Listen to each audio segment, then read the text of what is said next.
For us, it's precisely because the global political environment is so challenging that we think we need to double down on our efforts to bring in the private sector. I think when President Obama convened a private sector roundtable on refugees last year, there was already a widespread recognition that the private sector needed to act.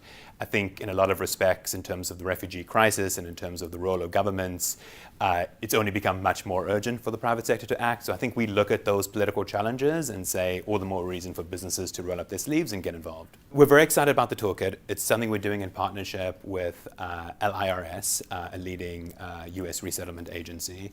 And it came in response to our corporate partners who said, even the ones that really were motivated to get involved, often they didn't know exactly what a refugee was. They didn't know whether a refugee had work rights in the United States. They didn't know how to go about addressing some of the most sort of rudimentary problems. So this isn't going to be for companies that are sort of very well along the way, but for companies that are considering this, where just there might be barriers for them to do this just because they don't know where to start. We envision this as a 10 to 15 page product that would walk through the sort of fundamentals of what refugees are, where they're from, and how to overcome some of the very basic problems like transportation, language issue, cultural issues.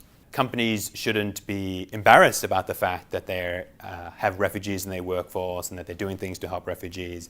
In fact, it should be something that they are bragging about, that's part of their branding, because it actually persuades consumers to buy more of their products. And so I think through a combination of consumer research and branding, and that's something that Hamdi is so expert in, we really hope to figure out a way to make refugees an asset to brands and not a liability.